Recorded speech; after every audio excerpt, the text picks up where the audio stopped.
नमस्कार. मी Amit Devtale, All India renewable energy असोसिएशनचा फाउंडर डायरेक्टर आणि ex regional director, Maharashtra solar manufacturing association.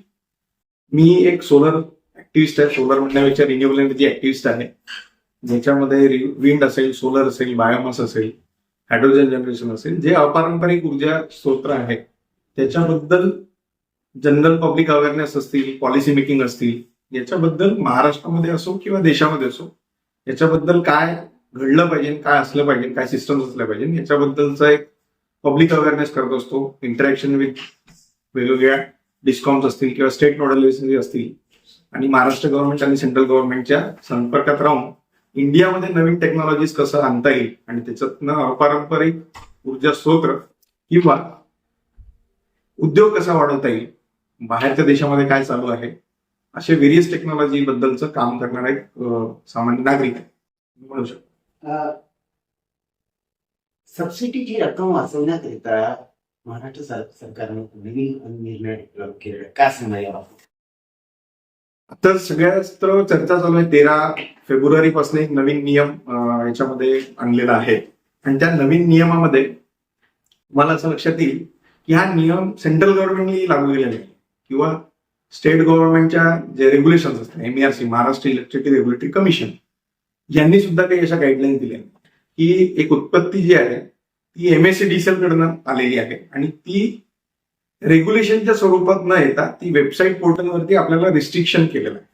म्हणजे जसं आपल्याला माहिती असेल की बॅरिगेटिंग आपण करतो, चांगला रोड चालू आहे, सुरळीत कामं सुरू आहे, तिथे तुम्ही बॅरिगेटिंग केली की त्याची स्पीड स्लो होते. हे स्पीड स्लो करायचं काम हे MSEDCL कडनं केलेलं आहे आणि याच्याकडनं कुठल्याही प्रकारचं उत्तर, कुठल्याही प्रकारचं प्री इंटिमेशन न देता हे काम केलं. वर्षाला जेवढा विजेचा वापर तेवढीच सौरऊर्जा निर्मितीला परवानगी, असा हा निर्णय होणार आहे त्याकडनं. नाही, तुम्ही जे म्हणताय की जेवढा विजेचा वापर तेवढीच निर्मिती, ऍज पर रेग्युलेशन आपल्या घरावरती किती म्हणजे सोलर व्यतिरिक्त, तुम्ही सोलर सोडून द्या, सोलर हा तर दुसरा प्रश्न आहे. आपल्या घरी जे मीटर MSEDCL देतात आणि आपल्या घरी जे बिल येतं त्याच्यामध्ये आपल्या घरी कॉन्ट्रॅक्ट डिमांड किंवा कनेक्टेड लोड असे जे प्रकार आहेत त्याच्याप्रमाणे आपल्या घराला किती घरामध्ये इक्विपमेंट रजिस्टर्ड आहे, ते इक्विपमेंट किती राहतात ते आपल्याला दिलेले आहे. त्याच्यामध्ये 2 kilowatt, 3 kilowatt, 5 kilowatt, 10 kilowatt, factory असेल तर 50 किलोवॉट, 100 किलोवॉटचं लोड सँक्शन हे MSEDCL ने दिलेलं आहे. आता त्यांनी काय केलेलं आहे की ते ऑलरेडी अप्रूव्ड असल्यामुळे राज्य शासनाने, केंद्र शासनाने जे कार्यक्रम सांगितलं होतं की सँक्शन लोड ते इतकं तुम्ही सोलर लावू शकता, हे रेग्युलेशन.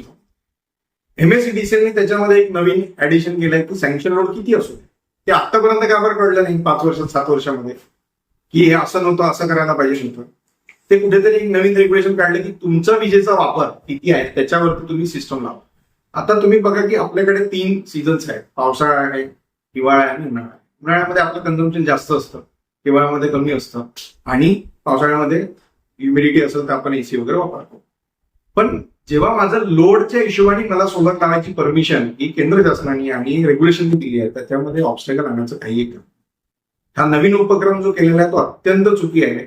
उद्या मी ऍडिशनल माझ्याकडे व्हेकल सेंट्रल गव्हर्नमेंट प्रमोट करताय, आपण ग्रीन एनर्जीवरती जाण्याचं शिफ्ट करतोय, तर आज माझ्याकडे बॅटरी ऑपरेटेड व्हेकल नाहीये, माझी विजेची कॉस्ट जास्त आहे, पण मी सोलर लावल्यानंतर जर का ती विजेची कॉस्ट कमी होऊन मला जर का पारंपरिक ऊर्जा वापरून बॅटरी ऑपरेटेड व्हेकल काम करता येत असेल, पण त्याच्यामध्ये हे यांनी जो ऍव्हरेज केलेला आहे हे कुठल्याच रूल्स अँड रेग्युलेशन मध्ये बसण्यासारखं नाही.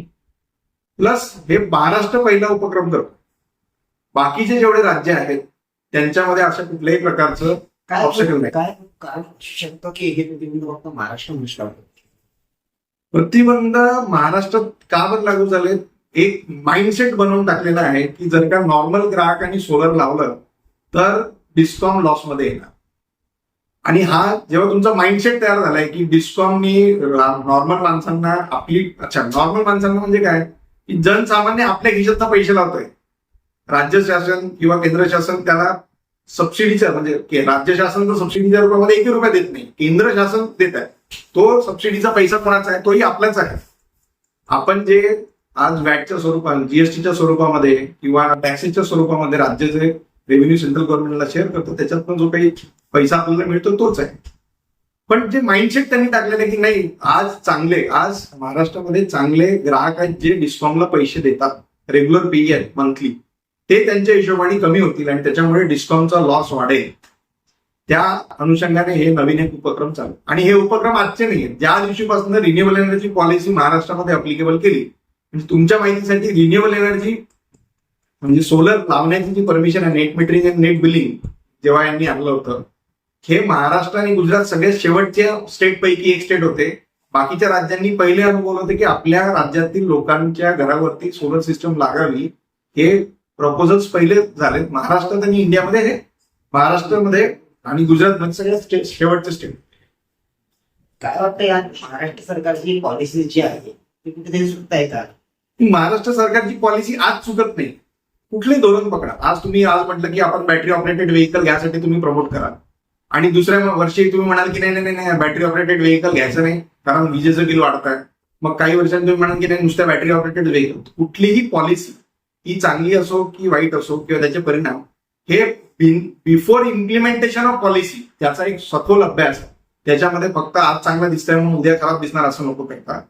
डिस्कॉमनी सुद्धा एमएनआरईनी सुद्धा एक जॉईंट कमिटी बनवावी, ही आम्ही बऱ्याच वर्षापासून आमची मागणी आहे की ज्याच्यामध्ये पब्लिक रिप्रेझेंटेशन असलं पाहिजे, ज्याच्यामध्ये डिस्कॉम असली पाहिजे, ज्याच्यामध्ये सेंट्रल गव्हर्नमेंट असलं पाहिजे, आणि एक स्टेग्नंट पॉलिसी.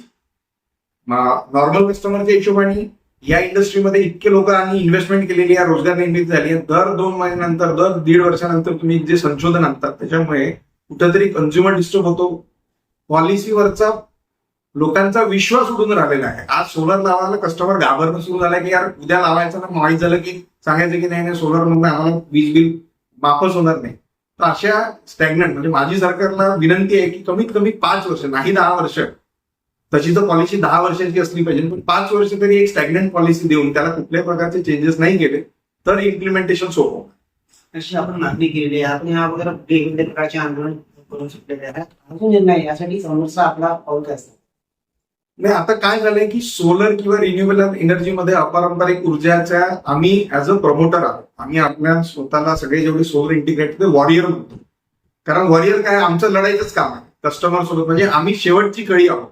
सेंट्रल गव्हर्नमेंटनी तयार केलेली पॉलिसी ही लोकांपर्यंत पोहोचवणारी आम्ही शेवटची कडी आहोत. म्हणजे यांनी कितीही सबसिडी दिली, कितीही काही प्रोग्राम्स रन केले, काहीही दिलं तरी कंझ्युमर हा काही डायरेक्ट सेंट्रल गव्हर्नमेंटला जात नाही किंवा स्टेट गव्हर्नमेंटला अटॅच होतो. तो आमच्या माध्यमातून होतो. आम्हाला कुठल्याही प्रकारचं इन्सेंटिव्हायझेशन नाहीये. तरी सुद्धा आम्ही ऍज अ व्हॉलेंटियर काम करतो. आणि दर 5 वर्षांदरम्यान तुम्हाला माहिती असेल की पहिल्यांदा नेट मीटरिंग आणि नेट बिलिंगच्या वेळेस आम्हाला उपोषणाला बसावं लागलं. त्याच्यानंतर चलो प्रकाशगडमध्ये की लोड सँक्शन होत नाही, त्याच्यानंतर सबसिडी येत नाही म्हणून पुन्हा उपोषणाला बसावं लागलं. दर 6 महिने 8 महिने गेले की आमच्या मागे एक नवीन म्हणजे बिझनेस पण करायचा आहे आणि पॉलिसीमध्ये इंटरव्हेन्शन पण करायचं आहे. आणि तुम्हाला सांगू इच्छितो की जेव्हा केव्हा आम्ही इंटरव्हेन्शन करतो ते राज्य आणि केंद्र शासनाच्या फायद्याचंच असतं.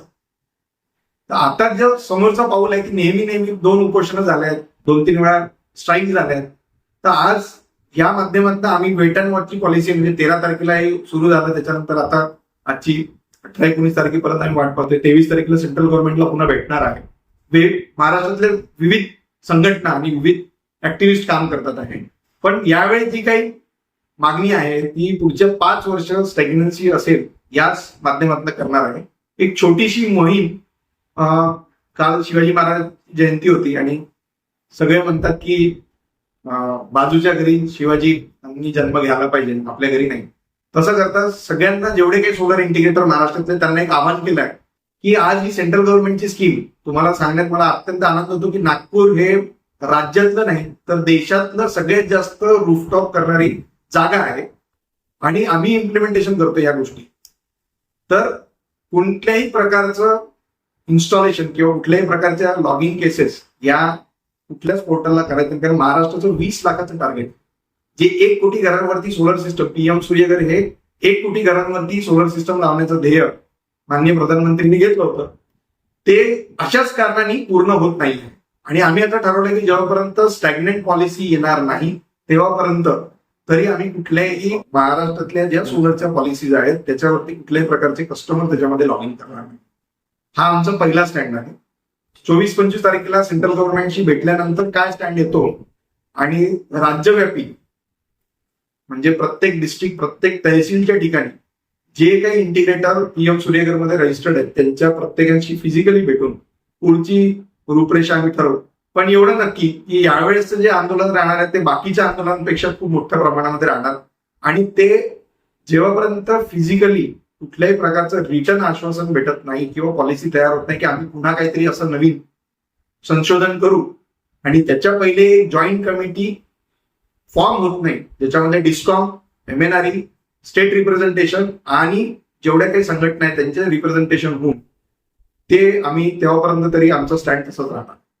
चॅनलच्या माध्यमातून आपले जे दर्शकगण जे बघत आहे, जे ग्राहक बंधू बघत आहे, ते या निर्णयामुळे कुठेतरी एक गोंधळ निर्माण झाला. त्या काय प्रेमाचा संदेश मार्फत असणार आहे? असं आहे की मी सगळ्या ग्राहकांना म्हणजे महाराष्ट्रातील असेल किंवा बाकी देशातील ग्राहकांना ह्या सगळ्या ज्या पॉलिसीज आहेत यांना कुठली स्कीम हे फक्त आणि फक्त सेंट्रल गव्हर्नमेंट आणि स्टेट गव्हर्नमेंटमध्ये बसलेले अधिकारी सक्सेसफुल करू शकत नाही. या स्कीम कुठल्या तरी सोलर इन्स्टॉलेशनसाठी नाही आहेत, कारण सगळ्यांवरती असं आहे की आता डिस्कॉमचा फायदा होत नाहीये, सोलरवाल्यांचा फायदा होतोय. आमचा काहीच फायदा नाही. कुठल्याही उद्योजकांमध्ये हा फायदा जो आहे तो डायरेक्ट कन्झ्युमरचा फायदा आहे आणि लॉसेस पण डायरेक्ट कन्झ्युमरचे आहेत. उद्या जर का या प्रकारचे पॉलिसीज इम्प्लिमेंट झाल्या आणि सोलर कमी लावायचं असेल तर मग आमचा धंदा जाणार आहे, पण तुमचे राईट जाणार आहे. बाकीच्या राज्यांमध्ये त्यांना हवी तेवढी सोलर सिस्टम ते लावू शकतात, महाराष्ट्रामध्ये लावू शकत नाही. महाराष्ट्रामध्ये वीज ही इतर राज्यात तो जास्त आहे, तर कन्झ्युमर राईट्सला कुठेतरी प्रॉब्लेम आहे. सोलर इंटिग्रेटरचा विषय नाही, कन्झ्युमर राईटचा विषय. तर कन्झ्युमरनी सुद्धा अवेअर व्हायला अत्यंत आवश्यक आहे. या पॉलिसीबद्दल कन्झ्युमरनी स्टेट गव्हर्नमेंट, सेंट्रल गव्हर्नमेंटला प्रश्न विचारले पाहिजे आणि एक मोठी मुवमेंट ही कन्झ्युमरनी तयार केलेली पाहिजे की कन्झ्युमर फेडरेशन्स असतील किंवा कन्झ्युमर राईटचं जे ऑर्गनायझेशन त्यांनी हा विषय समजून घेऊन राज्य शासन आणि केंद्र शासनाला पकडलं पाहिजे. इंटिग्रेटर आज ऑर्डर कॅन्सल म्हणजे इंटिग्रेटरची ऑर्डर कॅन्सल होते. याच्यामध्ये खूप छोटे उद्योजक आहेत, वेल्डर, इलेक्ट्रिशियन किंवा टाटास जे ड्रायव्हर्स आहेत ते, आणि यांनी लोन घेऊन आपले उद्योग चालू केले. कस्टमरनी थोडेसे आपण समंजसमध्ये आहे की काय करायचं म्हणून ऑर्डर स्टॉप केलेले आहेत. मार्च आहे, फेब्रुवारी मार्चमध्ये आज कुठल्याही कंपन्यांच्या बॅलन्स शीट फायनल होतात, त्याचं पुढच्या वर्षीचं भवितव्य त्याच्यावर ठरलेलं असतं. कन्झ्युमरनी आपले पैसे वापस मागत असताना किंवा नवीन ऑर्डर कॅन्सल करत असताना थोडा तरी सोलर इंटिग्रेटरचा विचार करावा आणि ही पॉलिसी जेव्हापर्यंत काही डिसिजन येत नाही तेव्हापर्यंत तरी कन्झ्युमरनी इंटिग्रेटर सोबत राहावं अशी अपेक्षा करतो, कारण त्यांनी तुमच्याकडची ऑर्डर फायनल करायला खूप मेहनत घेतलेली आहे.